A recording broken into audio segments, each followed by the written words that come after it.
I'm seeing a lot of activity sitting out in North Texas and the Panhandle in Oklahoma. Now, most of this is actually from a stalled out frontal system. Yeah, a little bit of rain, maybe even some cloud cover.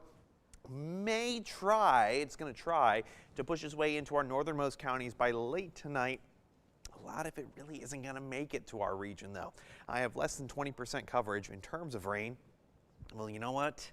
Our lake levels could really use some, especially with Lake Belton, only at just under 57%. Stillhouse Hollow, under 58%. Lake Whitney, about 73%. Lake Waco, 58%. And Lake Aquila, about 71%.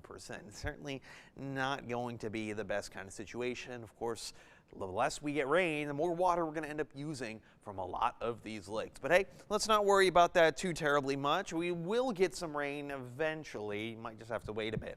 Until then, though, all right, heading out the door for school, for work, wherever you need to go to, it's going to be about 70 degrees. It's going to be decently sunny throughout much of the day. And with the strong southerly winds, well, you can expect it to warm up to about 94. Decently warm for this time of year, but nowhere near any kind of records.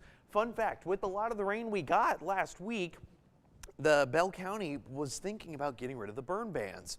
We reported on this late on Friday, but actually they met yesterday and they decided to keep it in place. So all the burn bans are still in effect across central Texas and the Brazos Valley. Today's fire danger going to be moderate to high, but still remember, no campfires, no burning, and no fireworks. Temperature wise, well, we're getting better out there. By tonight, about 72 degrees, decently clear, decently nice. South winds about 10 to 15 miles an hour with those occasional gusts. It's going to be decently breezy out there, and a lot of that breeze is actually just going to be fueling a lot of the storms up to the north. Some of them are going to try to sneak their way in, but notice the time they hit McLennan County tonight, yeah, they're basically done for. We don't have much we can do to control that, unfortunately.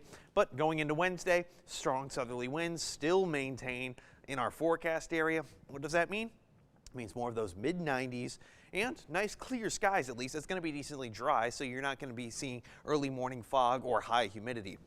That changes a little bit going into Thursday, a little bit more cloud cover, and then as we go into the later parts of the week, I start to see the effects of our next frontal system. But here's why it's so warm. You got this high pressure sitting in North Mexico and into South Texas. That's going to cause temperatures to increase over the next couple of days compared to what we saw over the weekend. But then we start to see those northerly winds come back by the weekend. That's actually going to be ahead of our next cold front. First day of autumn is on Saturday. But don't tell that to the weather, because unfortunately it's still looking like we're going to be, well, on the warm side for quite some time. But don't worry, we will have the chance for some rain coming up later once that front hits. But hey, I got those mid-90s in the forecast throughout much of the next 7 days for both central Texas and the Brazos Valley. As we push our way to the weekend, yeah, rain chances go up, but it's not going to be anything crazy or widespread like we saw last week. It's going to be more isolated to scattered, maybe a little rumble of thunder here and there. It's still a bit far out, so of course we're going to keep you updated to make sure that you are ahead of the storm.